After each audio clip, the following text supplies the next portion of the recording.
m'en parlait. Bonjour à toutes et à tous. Aujourd'hui, j'ai le plaisir de recevoir Jérémy Besnard. Bonjour Jérémy. Bonjour Corinne et bonjour à tous nos auditeurs et auditrices. Alors tout d'abord, qui est Jérémy Besnard ? Peux-tu te présenter ? Alors donc oui, je m'appelle Jérémy Besnard, j'ai 25 ans. Je suis actuellement sur Bordeaux. J'ai grandi en Bretagne, j'ai grandi dans le Finistère. Je suis arrivé à Bordeaux à l'âge de 23 ans pour commencer à servir auprès du pasteur Dan Luiten, donc à l'église Momentum, qui était à l'époque l'église Bordeaux-Rive-Droite. Et c'est juste une bénédiction pour moi de servir dans cette église, dans cette belle ville de Bordeaux. Et voilà, je fais de la musique depuis un bout de temps et j'aime particulièrement servir dans le domaine de la louange. Un parcours assez particulier. Études bibliques à l'Institut de théologie pour la francophonie, situé au Canada, études à JEM Los Angeles, puis assistante comptabilité à nouveau pour JEM mais à Lausanne, et maintenant, tu fais partie du département de louange dans la communauté Momentum sur Bordeaux. Encore très jeune, mais déjà un grand voyageur pour le Seigneur. C'est clair que sur le papier, ça fait beaucoup de choses. En réalité, ça s'est imbriqué beaucoup plus, d'une manière beaucoup plus fluide. En fait, je me suis converti réellement et j'ai reçu vraiment l'appel à servir Dieu à mes 17-18 ans. Et je suis parti donc à Jeunesse en Mission Los Angeles pour faire une école de disciples pendant 6 mois et j'ai pu partir aussi au Brésil en mission. Et c'est là vraiment que j'ai commencé à apprendre différents autres instruments. C'est là où j'ai conduit la louange pour la première fois aux États-Unis. C'est là où vraiment j'ai senti que Dieu m'appelait et qu'il me mettait à part. Donc en rentrant en France, j'ai commencé une licence parce que j'étais jeune, j'avais 18 ans et je voulais quand même, je sentais quand même qu'il fallait faire des études. Donc oui, c'est ça, en gros, j'ai fait une licence. Et c'est à la fin de cette licence que j'ai été assistant comptabilité à Lausanne parce que c'était dans le cadre de mon stage de fin de licence pendant tout un semestre. Alors que l'Institut de théologie pour la francophonie, c'est quelque chose que je fais encore aujourd'hui à distance. Donc c'est un vrai diplôme qui est vraiment reconnu, mais c'est quelque chose que je fais à distance. Donc je suis les sessions depuis l'ordinateur et je fais les examens à distance avant de les rendre aux différents profs. Et c'est en parallèle que effectivement je sers dans le domaine de la louange à Bordeaux, dans le département de créativité, auprès des musiciens et des chanteurs. Donc oui, je suis jeune, mais oui, j'aime le voyage. C'est clair que 1, 2, 3 fois par an, j'essaie d'aller m'inspirer et d'aller travailler dans d'autres pays comme le Canada, la Belgique, Suisse. J'essaie de le faire, ouais. Tu m'as trouvé dans le secret et tu ne m'as jamais laissé. Tu m'as donné la paix que j'avais tant cherché. J'ai rencontré l'amour parfait. Tu t'es lancé dans une telle aventure et formation parce que tu avais reçu un appel bien précis de la part de Dieu ou parce que tu voulais servir Dieu et que tu voulais découvrir ce à quoi il t'appelait ? Je dirais que je me suis pas lancé dans une aventure parce que sincèrement, au tout début, je voulais juste servir. Et c'est toujours mon cas, hein, mais au tout début, à mes 18, 19 ans, 20 ans, c'était vraiment servir pour que le royaume avance, servir dans l'église, servir dans les différents secteurs où on me laissait la place. Mais bien entendu, j'avais reçu un appel bien précis. C'est clair que moi, en 2011, j'avais je pense 18 ans. J'ai senti vraiment Dieu qui me disait « Je te mets à part, tu seras pasteur et tu seras pasteur louange ».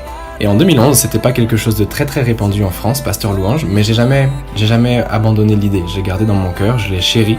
Mais je me suis pas découragé, puis j'ai servi à droite à gauche, j'ai grandi.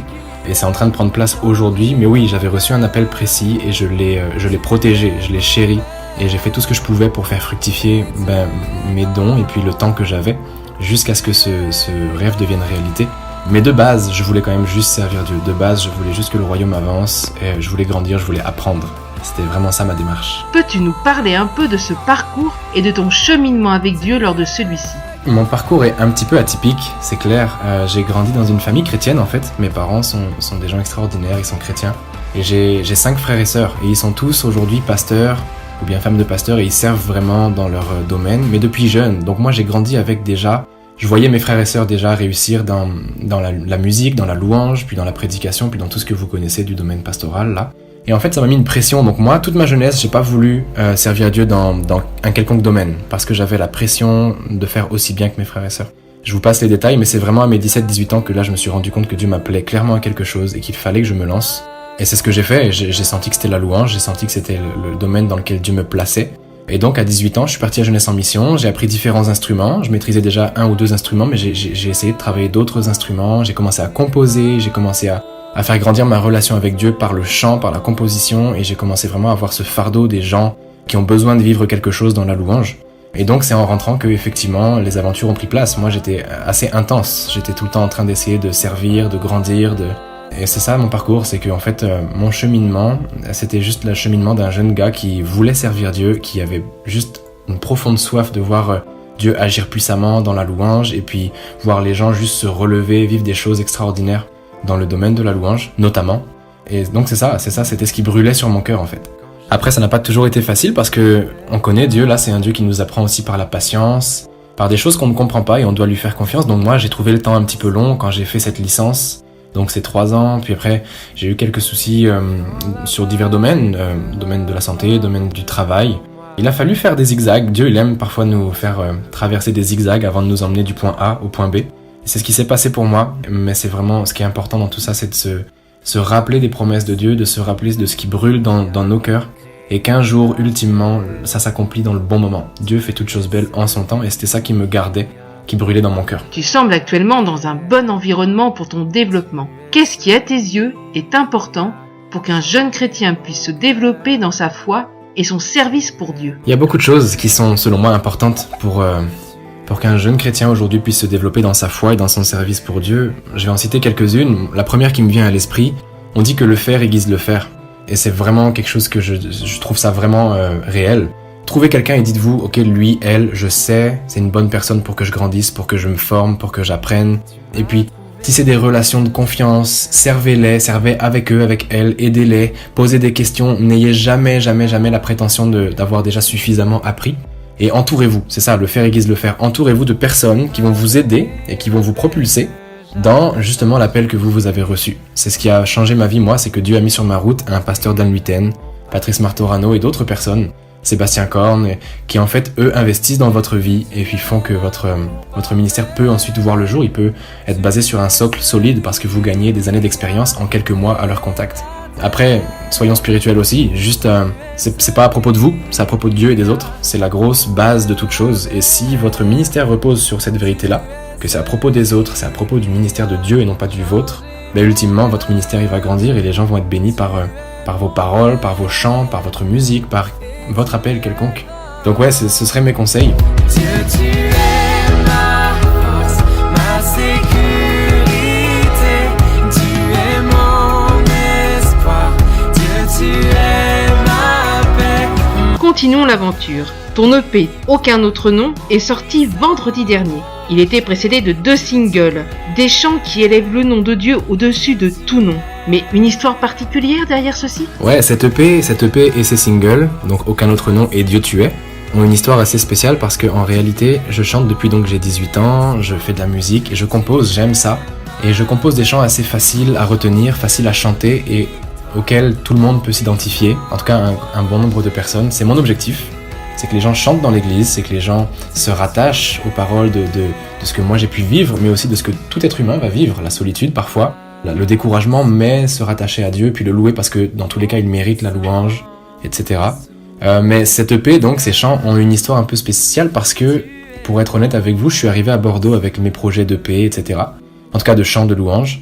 Et en fait, j'ai tellement aimé la saison à Bordeaux de formation auprès des différents pasteurs et auprès des gens, juste toute cette atmosphère d'encouragement, que j'ai littéralement abandonné l'idée. Ça veut dire que, très sincèrement, j'ai laissé tomber. J'étais en mode, on va composer des chants pour l'église ensemble, et puis on va grandir, et c'est pas grave si je fais pas mon projet avec mon nom.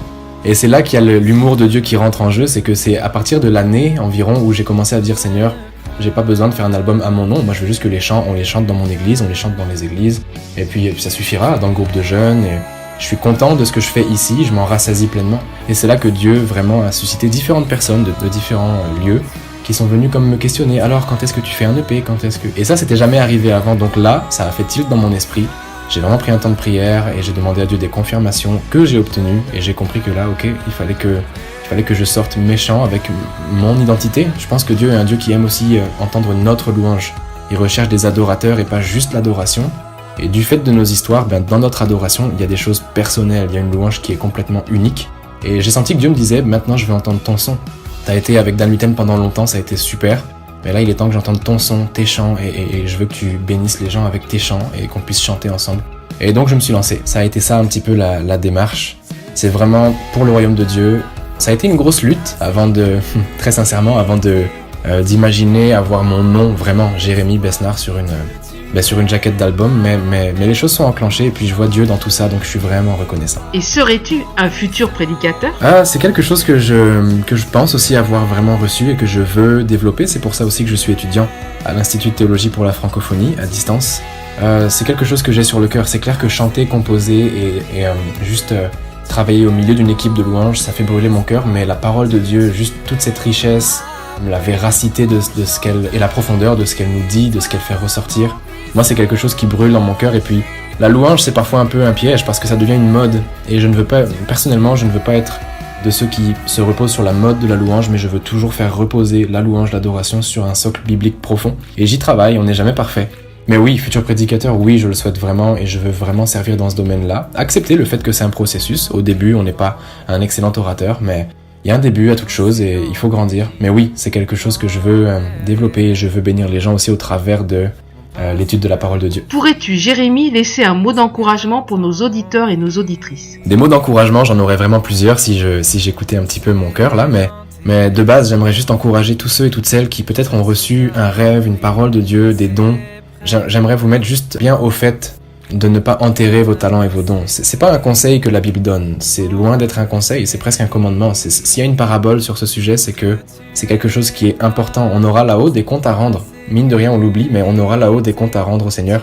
Et il nous demandera, qu'est-ce que t'as fait avec ce talent ou ces talents ?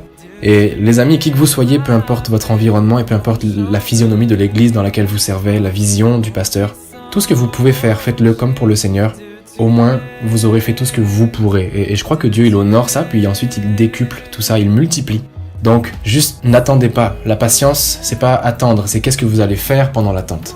Soyez actifs, faites des choses, apprenez, renseignez-vous, voyagez, grandissez dans votre appel. C'est pas pour demain, même si t'as 20 ans, 22 ou bien juste 25 ans comme moi, je pense vraiment que tu peux rentrer dans cette saison, vous pouvez rentrer dans cette saison, dès lors que vous mettez les priorités à leur place et que vous vous laissez conduire par Dieu.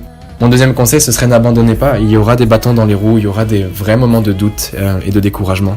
C'est certain, c'est inévitable, mais on grandit. C'est propre à tous les leaders et à tous les gens qui servent Dieu. Il y a des moments de sacrifice intense, de patience aussi requise, mais ça en vaut vraiment, vraiment, vraiment la chandelle. Donc, juste ne lâchez pas, confiez-vous en Dieu. Entourez-vous des bonnes personnes, comme je l'ai dit tout à l'heure, et juste allez-y. C'est pas la peine d'attendre d'avoir 45 ou 50 ans. Avec tout mon respect pour les gens de 45-50 ans, parce que c'est pas vieux, mais vous pouvez commencer plus tôt si vous en avez l'opportunité. Et c'est à ça que je voudrais vous encourager. Donc que Dieu vraiment vous bénisse et aplanisse votre chemin dans la suite. Un grand merci, Jérémy. Et peut-être à bientôt. Au revoir et à bientôt. Voilà les amis, j'espère que vous avez été bénis au travers de cette interview. Je vous laisse maintenant avec le titre Dieu infini de Jérémy Besnard. À très bientôt. Bye bye.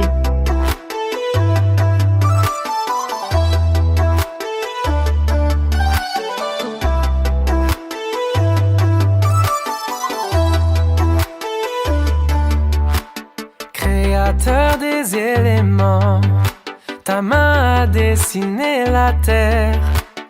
Toi l'auteur de mes saisons, tes yeux ont su voir mes ténèbres.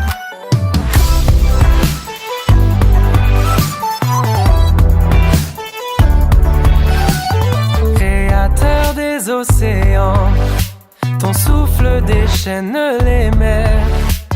Toi l'auteur de ma vision, mes yeux ont pu voir ta lumière. Au commencement,